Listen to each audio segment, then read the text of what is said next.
ಬಣ್ಣದೋಕಳಿಯಲ್ಲಿ ಮಿಂದೆದ್ದ ಶಹಬಾದ್ ಹೋಳಿ ಹಬ್ಬ ಸಂಭ್ರಮಾಚರಣೆ. ಶಹಬಾದ್ ತಾಲೂಕಿನಲ್ಲಿ ಹೋಳಿ ಹಬ್ಬವನ್ನ ಸಂಭ್ರಮ ಮತ್ತು ಸಡಗರದಿಂದ ಆಚರಿಸಲಾಗಿದ್ದು, ಪ್ರಮುಖ ಬೀದಿಗಳಲ್ಲಿ ಬಂಡಿ ಮತ್ತು ಟ್ರ್ಯಾಕ್ಟರ್ ಮೂಲಕ ವಿಜೃಂಭಣೆಯ ಮೆರವಣಿಗೆ ನಡೆಸಲಾಯಿತು. ಸಾವಿರಾರು ಜನ ಯುವಕರು ಹಾಗೂ ಹಿರಿಯರು ಈ ಮೆರವಣಿಗೆಯಲ್ಲಿ ಪಾಲ್ಗೊಂಡು ಕೋಲಾಟ, ಡೋಲು ಬಾರಿಸುವ ಮೂಲಕ ನೃತ್ಯ ಪ್ರದರ್ಶಿಸಿದ್ರು. ಪರಸ್ಪರ ಬಣ್ಣಗಳನ್ನ ಎರಚಿಕೊಂಡು ಹೋಳಿ ಹಬ್ಬದ ಶುಭಾಶಯಗಳನ್ನ ವಿನಿಮಯ ಮಾಡಿಕೊಂಡ್ರು.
ಸಾಮಾಜಿಕ ಸೌಹಾರ್ದತೆಯ ಪ್ರತಿಬಿಂಬ.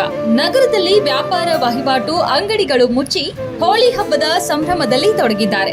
ವಿಶೇಷವೆಂದರೆ ಇತರೆ ಧರ್ಮದವರು ಸಹ ಈ ಹಬ್ಬದಲ್ಲಿ ಸಹಕರಿಸಿದ್ದು ಸೌಹಾರ್ದತೆಯ ಸಾಂಸ್ಕೃತಿಕ ಉತ್ಸವದಂತೆ ಹಬ್ಬವನ್ನ ರೂಪಿಸಿದೆ. ಪೊಲೀಸರು ಭದ್ರತೆ ಒದಗಿಸಿದ್ರು. ಹೋಳಿ ಹಬ್ಬ ಯಾವುದೇ ಅಡಚಣೆ ಅಥವಾ ಅವಘಡವಿಲ್ಲದೆ ಶಾಂತಿಯುತವಾಗಿ ಜರುಗಲು ಸೂಕ್ತ ಪೊಲೀಸ್ ಬಂದೋಬಸ್ತ್ ಒದಗಿಸಲಾಯಿತು. DYSP Shankaragouda Patil, PI Nagaraj ಲಾಡೆ, Kalagi PI Jagadevappa ಬಾಳ, ಚಿತ್ತಾಪುರ ಪಿಐ ಚಂದ್ರಶೇಖರ್ ತಿಗಡಿ, ಪಿಎಸ್ಐ ಚಂದ್ರಕಾಂತ್ ಮೇಕಾಲೆ ಹಾಗೂ ಪೊಲೀಸ್ ಸಿಬ್ಬಂದಿಗಳು ಶಹಬಾದದಲ್ಲಿ ಕಟ್ಟೆಚ್ಚರದಿಂದ ಕಾರ್ಯನಿರ್ವಹಿಸಿದ್ರು. ಹೋಳಿ ಹಬ್ಬದ ಈ ಬಣ್ಣಮಯ ಸಂಭ್ರಮ ಶಹಬಾದ್ ನಗರದಲ್ಲಿ ಸಂಸ್ಕೃತಿ, ಸೌಹಾರ್ದತೆ ಹಾಗೂ ಸಂತೋಷದ ಪ್ರತೀಕವಾಗಿ ಮೂಡಿಬಂದಿತು.